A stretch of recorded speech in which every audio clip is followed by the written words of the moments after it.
a Google Classroom for beginners. I'm so happy you're here. Today we are going to be showing you some tips and tricks on how to create a Google Classroom for the first time. So let's hop right in. So our agenda for today is your presenters will introduce themselves. We're going to do a KWL on Google Classroom, and I'll show you what that looks like.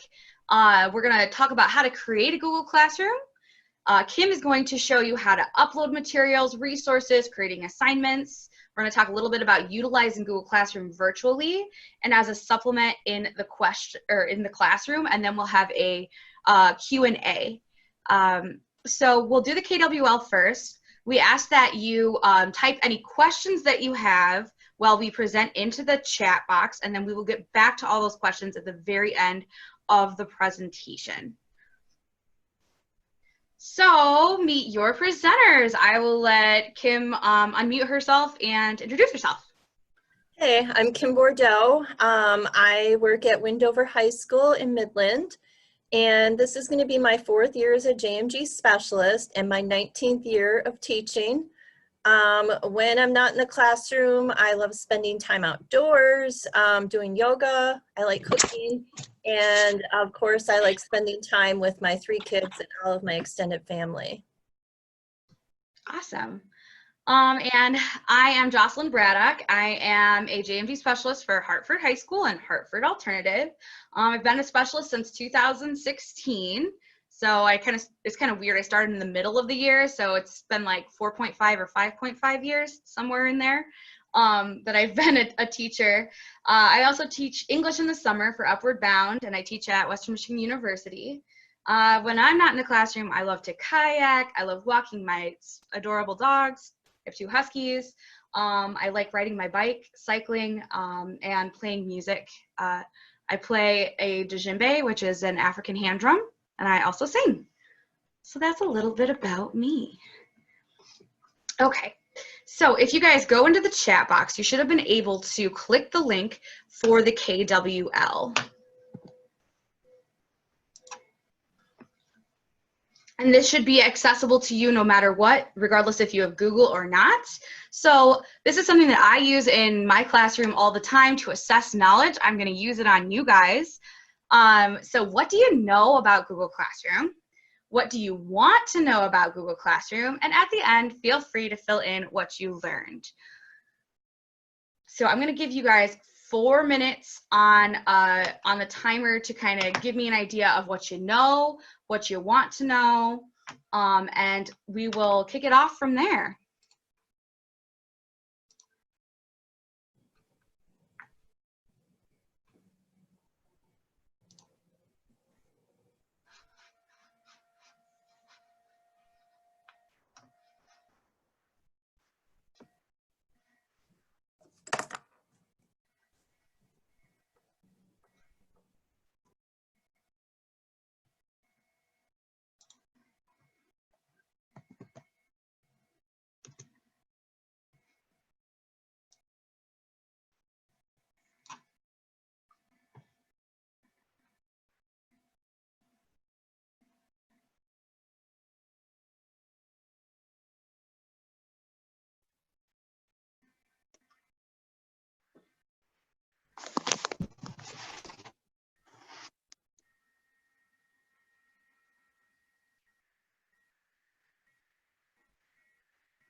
So I see we have some people that already know how to create Google Classroom.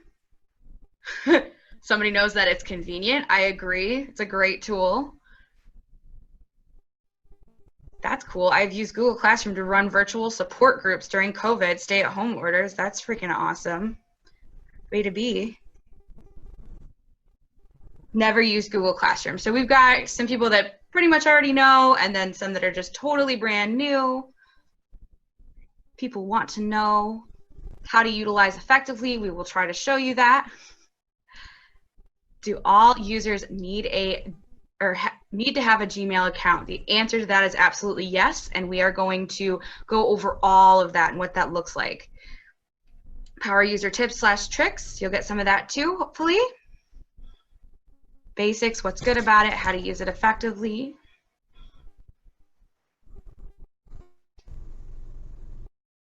What hardware do you recommend? Such as headset / microphone. All the tips and cool tools.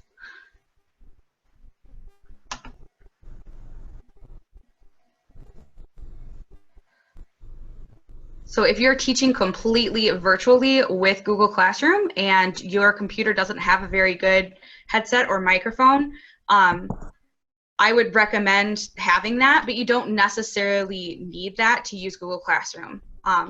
You can use Google Classroom as a springboard to create a Google Meet where you meet virtually, but you can also just use it in your regular classroom too. All right, we got about 56 seconds if anybody else has anything else that they want to throw down.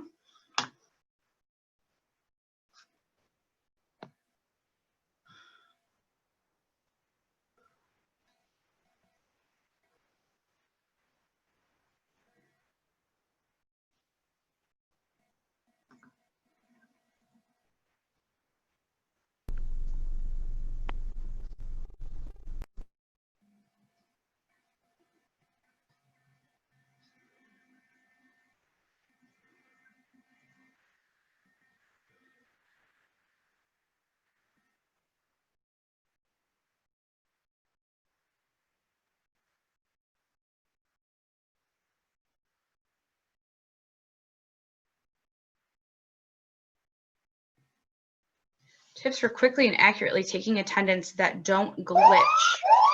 Ooh, don't be scared. Okay.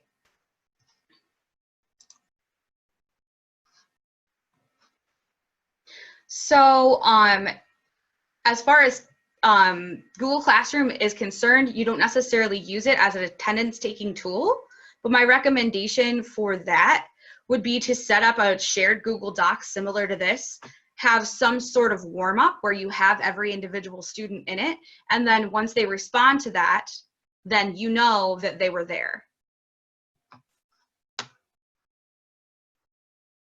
Okay, all right, cool. Sweet. So we've got some pros that already know about Google Classroom, they've already used it, and we've got some people who are brand new. So I'm going to take it from the top. Let's just jump right into it, guys. So what is Google Classroom?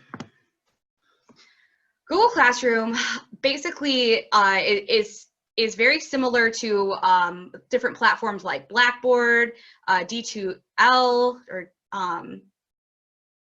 maybe e-learning or anything that you've seen like that. It's kind of like having a classroom website, but you can be able to streamline everything and have everything in one place. So real quick, I'm just going to show you an example of my 6-hour Google Classroom, just so you guys kind of have a feel for what it looks like. So this is kind of what the Google Classroom looks like. All right, you have a stream here that all of the new assignments that you've posted can be seen, any sort of information that you want to share with your students, anything that you post, it's all found right here. There's a Classwork tab, and Kim's going to go into all of this for you, but you can post assignments, you can provide materials, you can do numerous things within this, as well as organize things within themes. You can see all of the students that are in your classroom. You have the option to email them straight from this platform. And you also, if you don't have a place where you keep grades through your school, if you're an in-school specialist, you can also see, you know, who has done what, who hasn't done what, and that sort of a thing. So that's just kind of like what Google Classroom looks like. The actual Google definition, I took this straight from Google. Google Classroom makes teaching more productive and meaningful by streamlining assignments, boosting collaboration, and fostering communication. Educators can create classes, distribute assignments, send feedback, and see everything in one place. Classroom also seamlessly integrates with other Google tools like Google Docs and Drive. So you can post quizzes using Google Forms. You can use Google Docs and create assignments.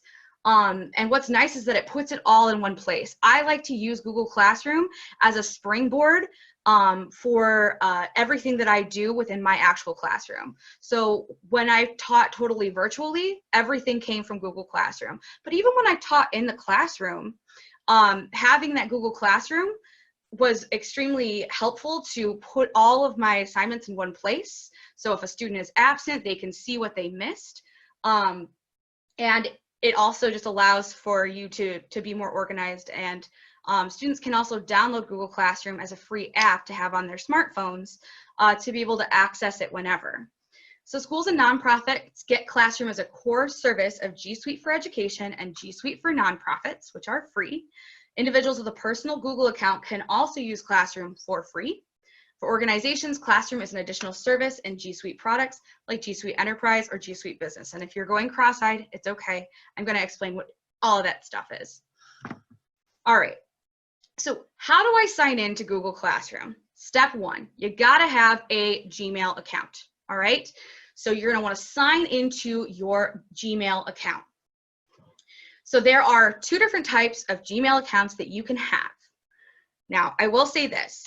The setup for creating a Google Classroom is the exact same, but the account you and the students use to access it is the only difference. So Margaret was giving me feedback yesterday, and I'm literally going to use a visual here, okay? So you've got one camp here, which is a Gmail account that is set up by your organization's administration, all right? And you've got a personal Gmail account. So you can create a Google Classroom, but the only difference between these two accounts is that with a G Suite for Education account, your students need to use their school-provided Gmail to be able to access it. With a personal Gmail account, they need to create a personal Gmail to be able to access it. So let me describe those two things. I realize that this screen is dense, and it looks like a lot of information, but really what you just need one of these accounts to be able to make a Google Classroom. So my recommendation, if you are an in-school specialist, chances are your school probably already has a G Suite account for education. So it's set up by your organization's admin. It looks like you at yourorganization.com. So my example to you is my actual school Gmail that Hartford High School provided me with, braddockj@hpsmi.org. All of my students also have a last name, first initial @hpsmi.org account that they can access. It is a private network within only our school. So if I make a Google Classroom with this private account, then they also have to use that private organizational account to be able to access it. So does your school have a G Suite for Education account? If your school provided you with a personalized Gmail, then you probably have it. If the Gmail looks like doj@gmail.com, then it probably does not. If you are unsure, ask a tech specialist, ask an IT person at your school or an administrator. Send an email to your principal. Greetings, Mr. Janicki. I am wondering, in order to better serve the youth that I serve at this school, do we have a G Suite for Education account so I can create a Google Classroom? Whatever it might be. You might just have to reach out and ask. So if you're unsure, you just need to reach out and ask, right? Students must use their school-provided G Suite Gmails to access your Google Classroom. Personal student Gmails will not work for this type of Google Classroom. If you find that your school does not have a G Suite for Education account, even if you're an in-school specialist, see below. Then no worries. You can create a personal Google account and you can make a Google Classroom based off of this personal account. So typically you use a personal Google account outside of a school setting. It looks like you at example.com. So it needs to be a doj@gmail.com. So for my example, when I teach during the summer for Upward Bound, I use this personal Gmail to be able to send out to my students. So braddockjocelyn@gmail.com. This is my personal Gmail account I made specifically for this. If you do not have a personal Gmail, you will need to create one to be able to set up Google Classroom. Your students will need to use a personal Gmail to access this account. School provided G Suite Gmails, so maybe for our out of school specialists, maybe you have a student who's got a leftover Gmail from high school that is part of that private organization. It's not going to work. They need to create their own personal one. All right. It is recommended that you use this as an opportunity, especially my out of school peeps, to have students create a professional Gmail account for your correspondence. And also so they can use it for future correspondence with employers and job applications. So weaving in that this is what a professional Gmail should look like, and then having them create it, it's like killing two birds with one stone, right? Okay, so I'm going to show you the differences between these two things. So first, everything that I show you about how to create a Google Classroom is the same. It's the same for both kinds of accounts. The only difference is the way you and your students access it. Whether they're using a personal one, personal has to be personal Gmail, right? School Gmail has to be school Gmail to be able to access it. Any questions about that?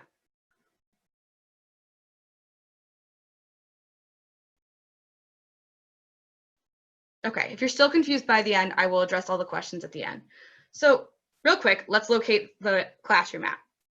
All right, so first things first, you want to sign into your Google account. And then step 2, you want to access the Google Classroom app. You can do so by clicking on the app, searching for it on Google, or go to the link that I provided and click Go to Classroom. So I'm going to provide you with a G Suite for Education demo, how to set up a class, and a personal Gmail demonstration for how to set up a class. And then I'm also going to provide you with a student perspective for joining a class. All of this is in the slides, but I'm just going to show you on here. Okay, so first things first, you are going to want to sign into your Gmail. So I'm already signed in here. If you haven't signed into a Gmail or you need to make a new one, you can type in Gmail into Google and it will prompt you to either create a new account or sign in. But for the purpose of time, I'm already signed in. So right here, I'm signed into my G Suite for Education account, braddockj@hpsmi.org. So I can find Google Classroom by doing a few things. I can click on the waffle iron up here in the right and scroll down, and usually if you're new and you haven't made one yet, it might be all the way at the bottom down here. So make sure you scroll and find the Classroom app. If for whatever reason it's not there, no worries. You can literally type in Google Classroom into the link or into the search engine, and it'll bring it right up for you. Or you can use the link that I provided you with.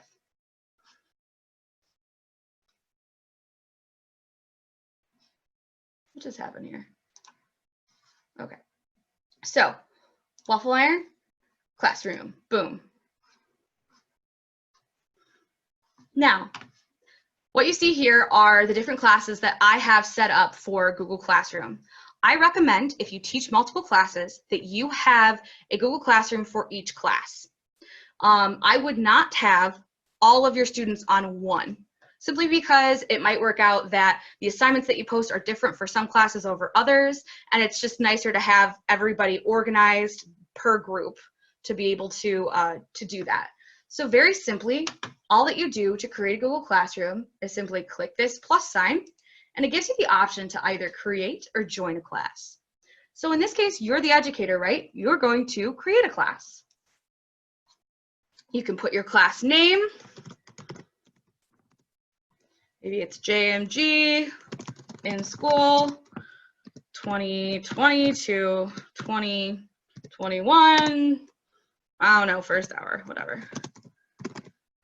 You could put a section if you'd like. You could put a subject. And you can even put a room number, but you don't have to. And then you simply hit create.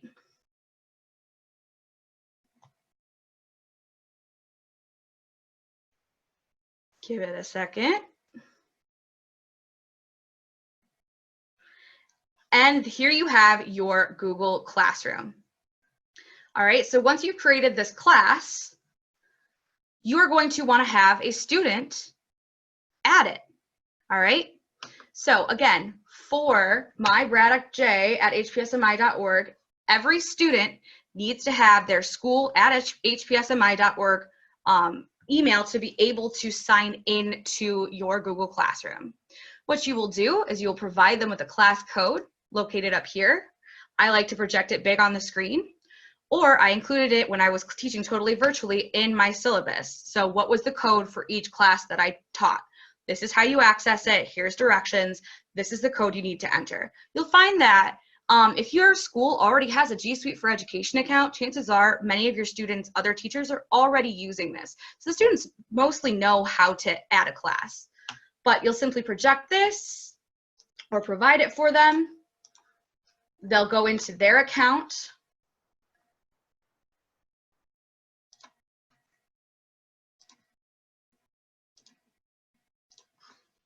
They'll go to add, and they will go to join a class, and then they will type in that class code and hit join. And that's how they join your class. All right. So that was for G Suite for Education. Same thing for if you don't have a G Suite for Education account. It's the same exact process. So you'll notice up here that I'm signed into my Braddock Jocelyn at gmail.com. I can go to my waffle iron, find my classroom, hit plus, create a class. It's the same exact. The only difference is you'll get this prompt. So if you are using Classroom at a school with students, so chances are if you don't have G Suite for Education, you're probably out of school and you're going to say, no, I'm not using it, in school.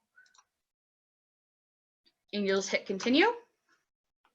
And then you can create your class. So maybe out of school, JMG 2020 through 2021. Create.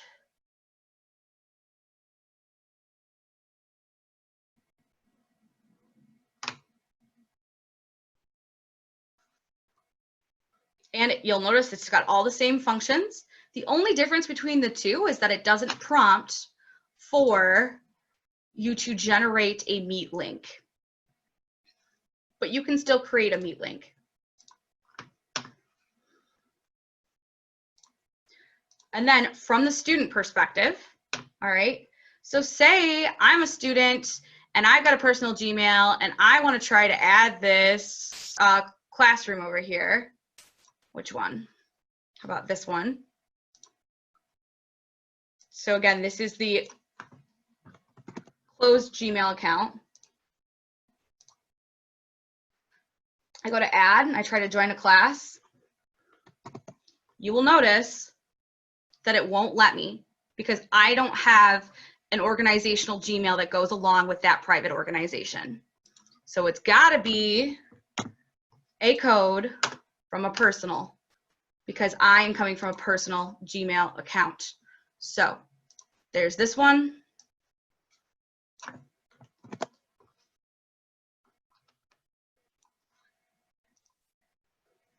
Join class, because again, I'm a student, right?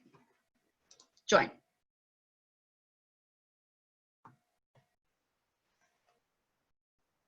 And it works. I'm in. Okay. So at this point, I am going to turn it over to Kim. I'm going to stop sharing and let her show you the fun nitty-gritty of now that you've created an account, this is what you can do with it. All right, so thank you, Jocelyn, for that introduction to Google Classroom. I think it was great. So the very first thing you see when you sign into your Google Classroom that you've created is the stream page. This is just like any social media account with a feed. It's kind of going to have every single thing that's happening on the page, everything that's happening or has been posted. You can make announcements on the page. Your students can type on the page, although there is a way to turn that off if you do not want your students to be able to type directly on the page. You can even change it around and reorder items. And I'm just going to show you the stream page on my Google Classroom that I've created. Okay, so this is my stream page, and it shows everything that I've done. This is a new Google Classroom I just made, so I don't have too much stuff on there, but it shows everything that I've done. And I can also make announcements. Just type it in. I can say something like, Happy Friday. And I can add things. I can click add, and I could add a document from my Google Drive. I could add a link. I could add a file. I could even add a YouTube video. And you can do that basically in a lot of different sections on Google Classroom. So this is a really great place to make announcements. I choose which class I want it to be for. If I have multiple classes, like Jocelyn have many different classes, I can even pick if I want it for certain students. Maybe I want to send out a reminder that, hey, today the assignment is due, and you know, I know there's 10 of you that haven't done that, so I'm only going to send it to those 10 students. But this stream page is basically like the news feed on a social media page. The next tab that you see up at the top is the Classwork page. Now on the Classwork page, this is where you do all of the nitty-gritty teaching that you would do in the classroom. You know, there's multiple ways to do teaching on Google Classroom. You can actually set up a Meet link and have a virtual class like we're doing right now. Or you can also post assignments and have it be asynchronous, where students work on it on their own time. And you can post assignments, they can do the assignments, repost them, and you can mark them, return them, grade them, and then they see the feedback. So on this Classroom or Classwork tab, if you hit Classwork, and it's just telling me my changes haven't been saved on the last post, that's okay. So if you hit Classwork, this is where you can make assignments. What I really highly recommend is staying organized. Stay organized by setting up topics. You can set up your classroom in a variety of ways. I'll show you, you know, how I've set up mine. Jocelyn is also going to show you how she's set up hers. And, you know, I recommend that you do that to kind of keep the assignments in different buckets. It helps you, and it really helps the students. Classroom management in Google Classroom is just as important as it is in a physical classroom. So if I want to make an assignment or a topic in which I want to organize the assignments, all I do is click Create, and I'm going to start out by creating a topic. My topic under which, whoops, excuse me, I don't know what happened. Let's do that again. My topic under which I plan to have a whole lot of different assignments posted, you know, basically a whole unit of material, is going to be career development. Okay, we're going to be spending a good month on some project-based learning with career development. So I've just created a topic called career development. Now I can start putting things under that. I think I want to give my students an assignment, so I'm going to click Create and then Assignment. And you also notice you can do different things here. You can make a quiz, which is really cool because the quiz will be self-graded and the grades will go directly into your grade book. You don't have to correct it unless you have short answer questions. But you know, if you do multiple choice or something like that, it'll be self-graded. You can post a question as kind of a warm-up thing. You can post material, just things that are different resources. But I'm going to create an assignment. And so I click create assignment. I'm going to call this interview questions. I'm going to type some instructions. It can be as long or as short as you want. I'm just going to say, please answer the following questions directly on the Google document and turn it in for grading. And now I'm going to go ahead and add a Google document that I've made, but you could add other things. You could add a PDF, you could add a YouTube video, you could add a YouTube video of yourself giving instructions for the assignment, or a different video. You could add files, links. Really, the opportunities are endless, but I'm just going to add a file. And I'm going to go find my file. And here in my drive, I've created a file called Practice Interview Questions. It's a Google document. I'm just going to insert that. And now there's a few different options. You can choose students can view file. That means they don't have editing rights. So if you have something that they can only view, you would select that. But I actually want the students to be able to edit the file so that they can type their answers on there. However, I don't want them all typing on the same document because they all have different answers. So I'm going to make a copy for each student. And that way I will get back, 15 or 20 different assignments, just as you would in the classroom. And again, what I posted is just a simple Google document, practice interview questions, where they're going to read these interview questions and some hints. They're actually going to type their answer. And then when they're done, they will be able to turn that into me for grading. So that is how you make an assignment. Do we have any questions about that so far? I don't see any yet, Kim. I think we're good. Okay, good. There was, can I interact with students individually and or collectively? Yep, I did see that earlier. That is completely up to you. You can email individual students, as Jocelyn showed you earlier. And again, where you get back to that is under people. You could go to people.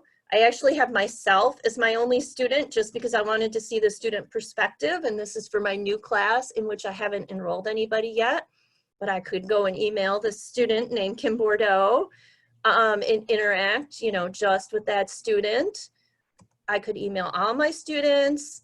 As you saw on the stream page, there's a way to post things just for specific students. And in Classwork, there's another distinction.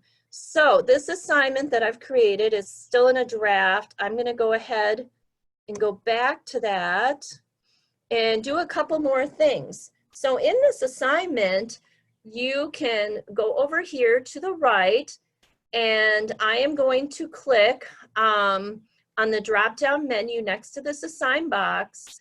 You can assign it at that time, like it would be immediately posted.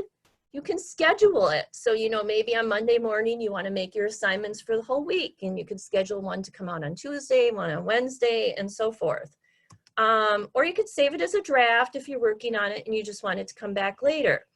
Now, here's what you can do is here you choose your class. Jocelyn had multiple classes. Here, you can choose your students. I don't have a great big list of students because I haven't enrolled anyone yet. But when students sign up for your class, you'll have a whole bunch of students, and you can choose just the students you want to assign it to. Maybe you have 9th through 12th grade in your class, and this particular assignment is only for 11th and 12th. So you choose just the 11th and 12th graders. You can go over here and you can assign a points value. Maybe I want this to be 50 points. You can put in a due date, and it just brings up a calendar. Maybe I'll make it due in a couple weeks. Okay, you can even set a time, like maybe you want it to be turned in by midnight. Okay, which is what I actually do for my college students. Since they like to wait till the last minute, I always make it due at midnight, then I can grade it the next morning. Same. You can organize it under a topic. So here's where I'm going to go and put it under that career development topic that I made. You can even attach a rubric. You can create a rubric. You can import a rubric that you've used before. If you go to create a rubric, it just brings you up here. Criterion title, maybe I want proper spelling and grammar for one of the criterion. If they have proper spelling and grammar, they'll get 1 point. Okay, and then you can add as many criteria as you would like, and then you can save that rubric. And now you have a rubric attached, and when you give the feedback to the students, they can see, okay, well, this is why I lost a few points. You can even enable an originality check. If, you know, Jocelyn and I are both English teachers, so maybe we have a more advanced paper essay that we're assigning, and that would be the time to enable the originality check. I think I see a question popping up. Is there a question, Jocelyn? It says, if we get a Google Doc profile, that would be a great assignment. Right, right. Yes, that would be a wonderful assignment. That's going to be my week 1 assignment. Again, what we're referring to is what we talked about yesterday. When a student joins JMG, they have to fill out the student profile. It's typically, you know, paper and then a specialist entered into the computer, but we're hoping to just share out a Google Doc that people can fill in, and we could post this right on here as, you know, week 1 assignment, complete your student profile, and then you'd have all that information that you could then enter into ENDMS, and that would be great. So wonderful suggestion. All right, any questions on creating an assignment? Now I'm just going to click assign. And then, Kim, do you want me to chime back in and kind of show them an example? Yes, if you could do that, that would be great. Your pages are a lot more developed than mine. Okay, perfect. I'm gonna stop sharing. Cool. All right, so let's see here. Okay, so I want to just kind of give you what this looks like for a class that's already developed. So I'm using 6th hour. I even put a fancy picture in there for you guys. Look at those sweet baby childs. Anyway, so for my 6th hour, right, just as she was talking about, we got the stream, we got the classwork, we've got the people. So when it comes to classwork, going off of, you know, that idea of creating a topic and being organized, one way that I like to organize everything is by using like the different pillars of career association and then the different like main topics that we do.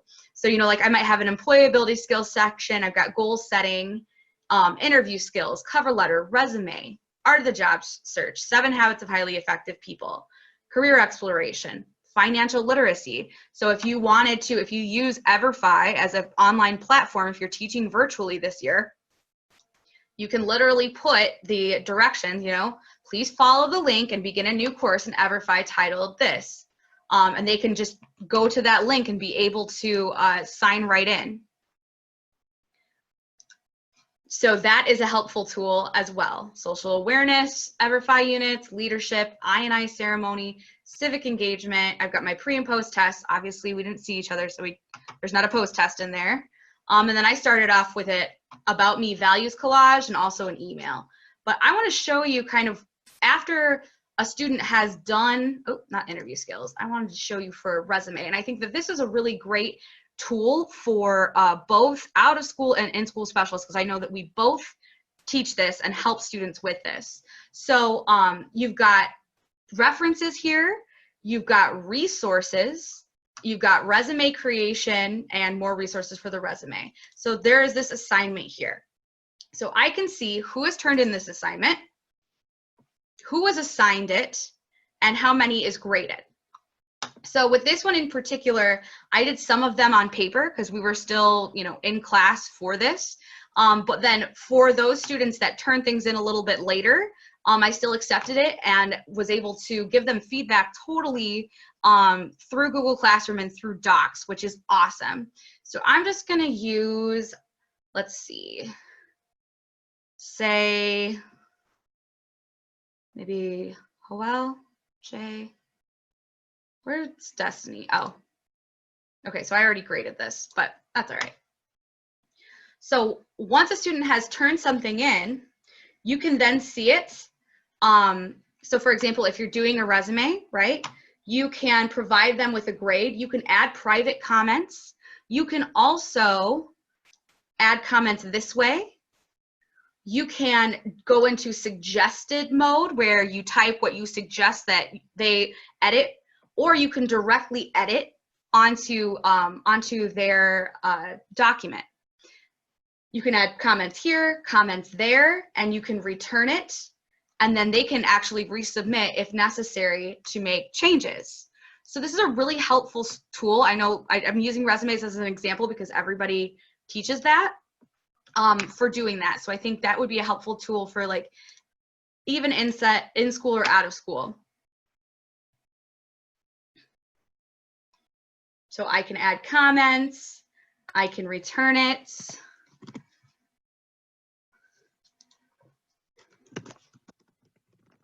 Excellent resume, post, oh, and return, and it will return it. So that's kind of what that looks like. I also want to show you real quick, if I was to create a new assignment, right, I could go in, and if I wanted to do it just for certain classes, so I'm just going to do a demo because she literally just showed you how to do this, but I just want you to see what it would look like. So, all right, maybe I only want this. I teach both alternative and high school, so maybe I only want this assignment for my alternative classrooms and not, that. Then I can put that, I can put the instructions, and I can choose who and what I need to do. I can choose the due date just like she showed you, and it would only assign it for those classes. Or if I wanted to do individual in this class, right? So for example, I did this when we had our end of the year follow-up survey that I give my students so that I know whether they're working or what school they're going to. I only assigned those to my seniors and unclicked everybody else because everybody else didn't need that survey. Only the seniors did, right? So that's how you sort of do that, and that's what it looks like with an actual, a little bit more populated class.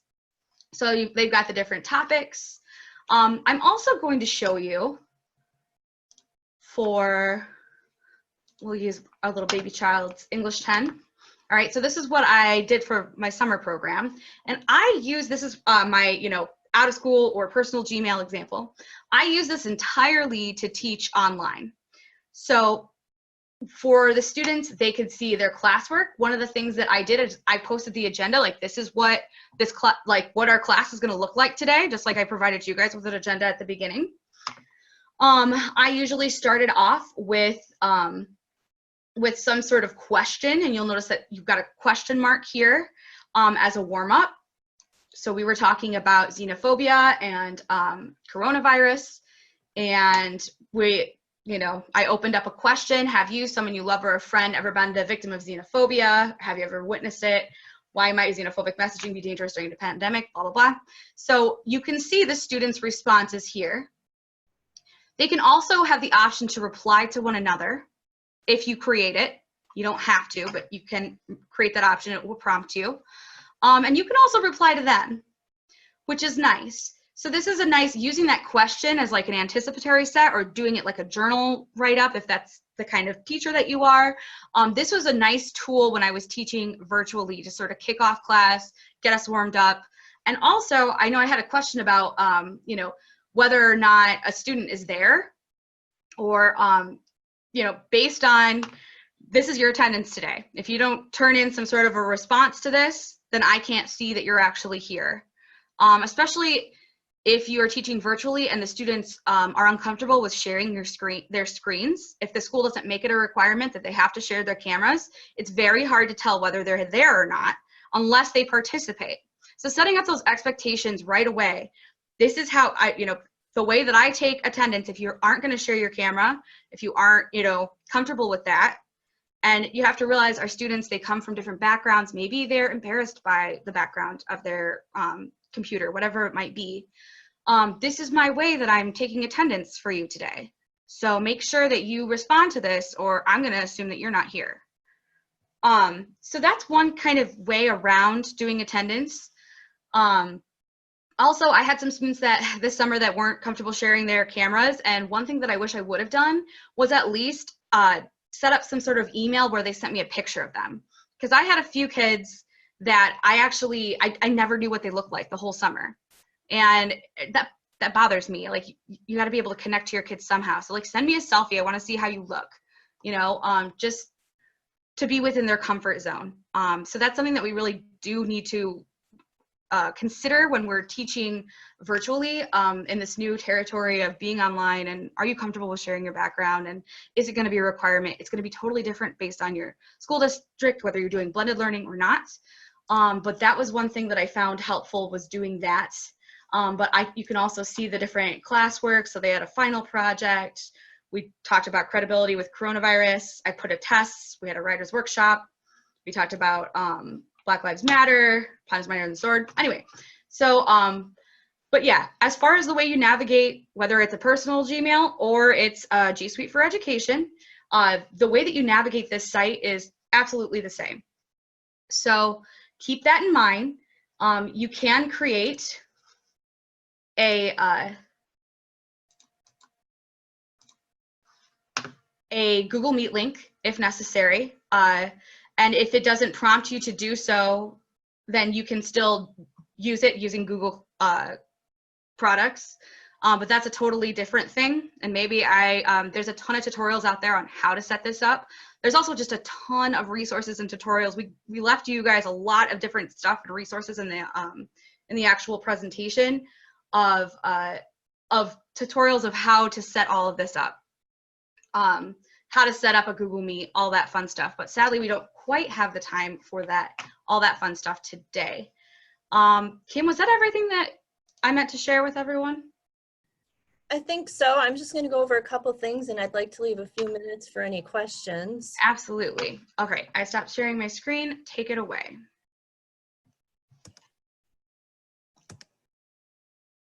All right, so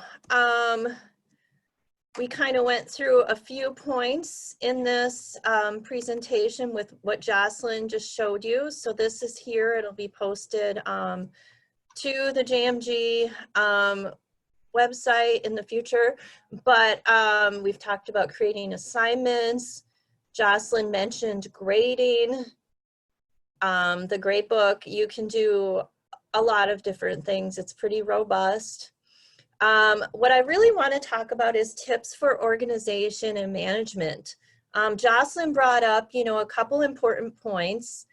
And, not only have I been thrown into this virtual environment when we all went virtual here in the past year, but I've been teaching online also for Delta College, a community college, teaching writing to freshman students for the same length of time, and I've done a lot of professional developments and used and learned a few best practices. One of the best practices that's mentioned over and over is building relationships and rapport. And there's a couple different ways to do that. For sure, if you have students you've never met before and you're starting out virtually, you need to portray yourself to them as a person, as a human being. You need to introduce yourself. I just wrote up a brief introduction that I make a point. I'm going to keep it at the top of the stream. If you want to reorder items in the stream, you click the three dots. You can click move to top. I put up a picture of myself.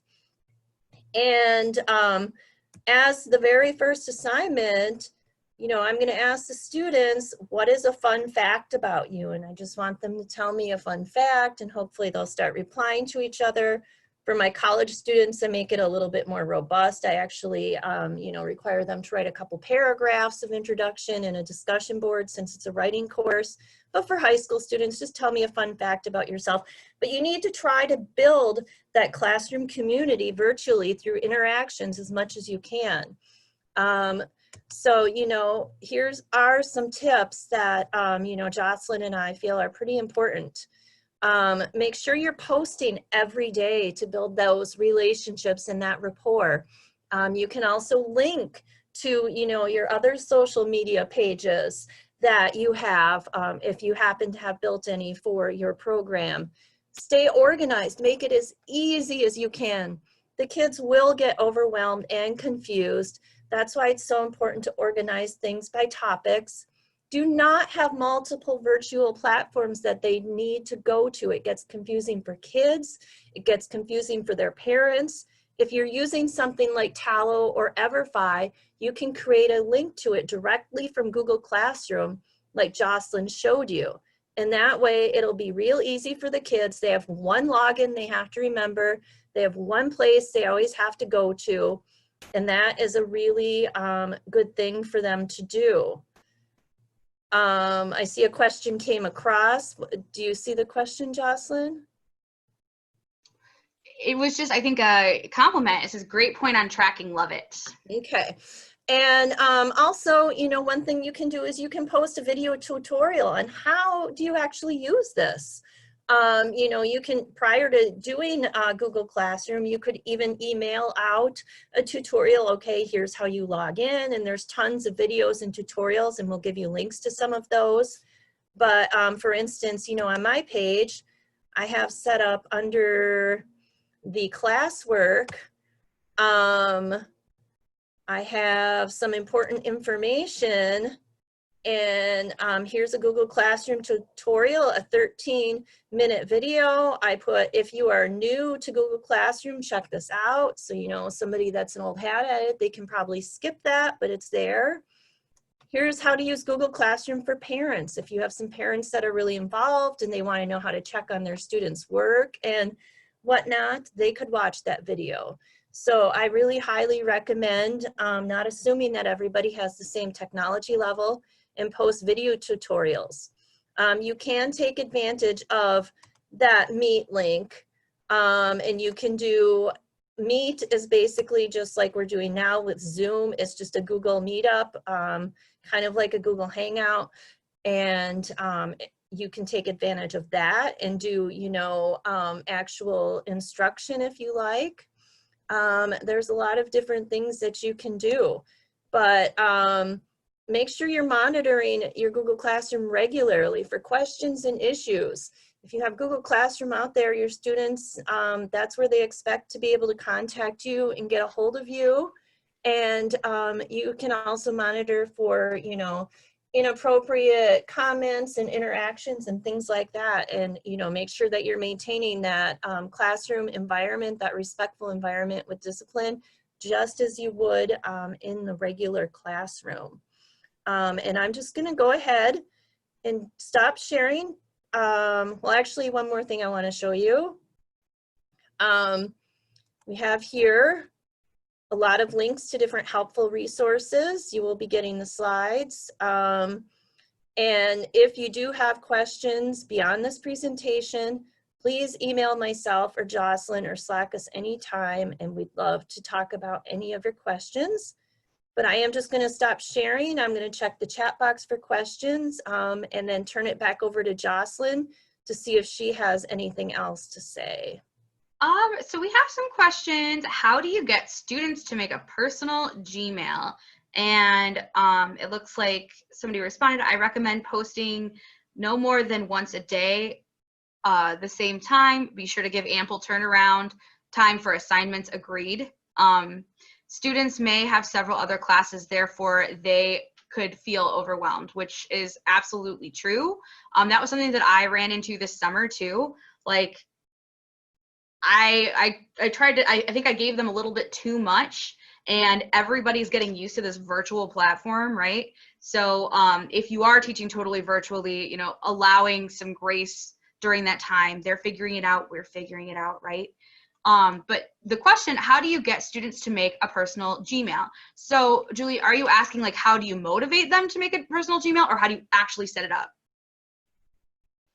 I think she may be asking how to actually set it up. Okay. Maybe. Motivation. Okay. Okay.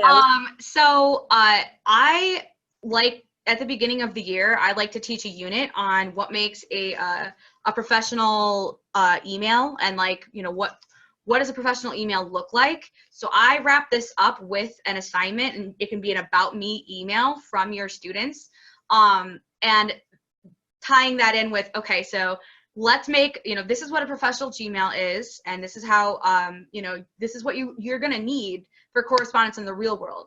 Like if you plan to be college bound, if you plan on trying to get a job, you can't use, you know, sexy face, whatever at yahoo.com, right? It doesn't work. You have to use something professional. And so as far as motivating, telling them the end goal of why they're creating this, I think is really crucial. Like, dude, you're going to need this to be able to get jobs. Like if you want employers to call you back, if you want people to, you know, be able to professionally correspond with you, old people and young people in the real world, they correspond, and in college, with email. That's the way that they do it. And so you need to be able to know how to navigate this, and you're also going to need this, you know, down the line forever. So one thing I also tell, because for some of my students, especially my seniors, I know that for our personal Gmail account, they only have it for a year after they graduate, and it's different, like, or not their personal, I'm sorry, their school provided one. So they're going to need a professional one anyway when they're out there in the real world. So I even make seniors especially create personal Gmail accounts that are professional as well. Right. In my classroom, that's one of their assignments for their employment portfolio, is I actually require them to have like a whole folder on Google Drive with a personal Gmail so that they can go and access that digital portfolio in the future after they graduate. From Christy, it says, I recommend incorporating Google Classroom. Even if you are able to meet face-to-face with students, this will help with a smoother transition for everyone if stay-at-home orders mandate virtual learning. Absolutely, I agree with you 100%. It's a great tool to use in the classroom, and what's nice is that it's free. Students can download a free app on their, you know, phones, even if, you know, you can't get access to Chromebooks or whatever your resources may be. Most students will have some sort of mobile device, right? And also, we don't know what's going to happen, right? It might be that the cases spike and we go from phase 3 to phase 4 to phase 3, and we have to be totally virtual again, even if, you know, your school is having you come back right now. But yeah. Yep. I recommend everybody set up something that can transition easily to virtual at a moment's notice. So, and teach the kids about it while you can, while you're there. So I think that might be all our time. Maybe we have about 30 more seconds if anyone else has a question. Yeah, I'm just going back through it, making sure.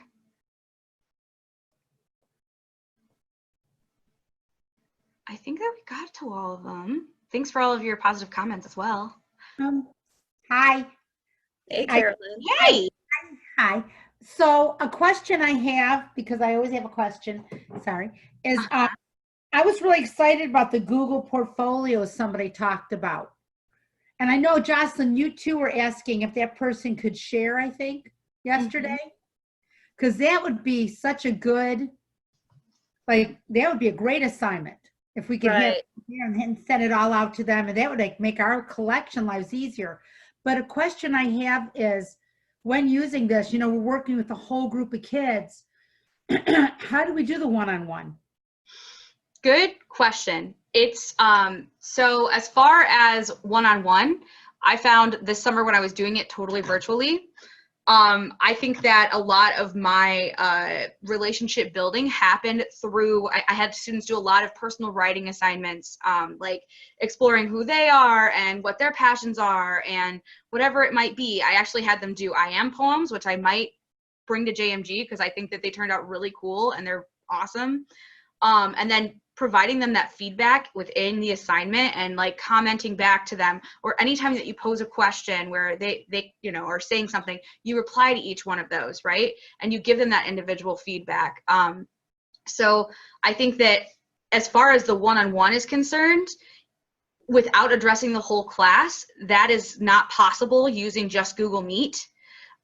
You might, if you have access to Zoom, be able to do a breakout session, but I don't think that you can actually choose for a breakout session who you can talk to. So that is a tough one. You can, Jocelyn. You can? Okay, cool. Pick, I but know you can't with Google though, but they do have Google Hangouts where you can set up separate links for your students and provide them to them and then like break out from the class.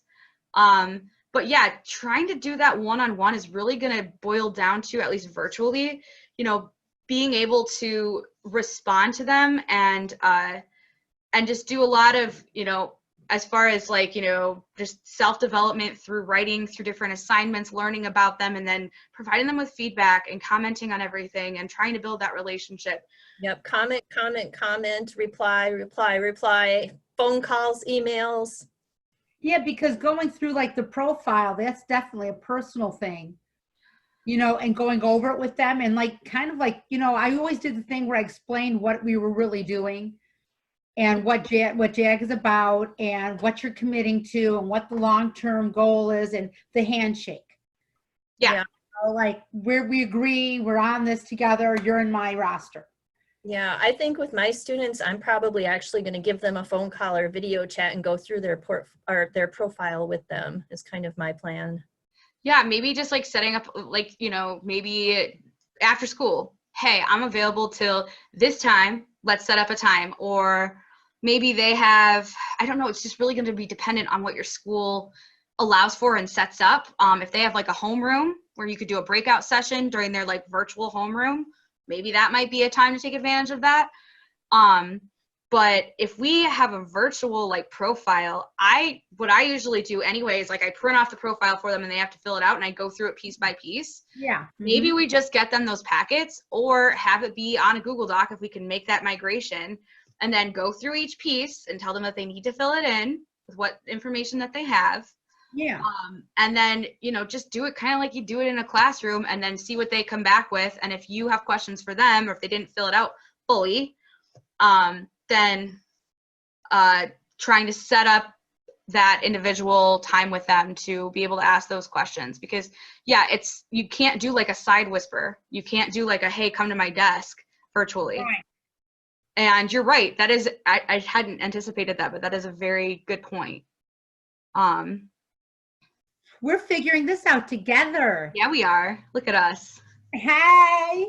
I don't know about you guys, but I need a break before the next. Yeah, thank you, ladies. Really appreciate the insight. If you have questions, you can follow up with them or ask me and I can always contact them as well. Next session, the last one, is at 11:20 on the main link. So we'll see everyone there. Thanks again, Jonathan. I didn't realize it was so late. Thanks so much for being here, you guys. I hope it was helpful. Thank you. And please email your questions or Slack me. I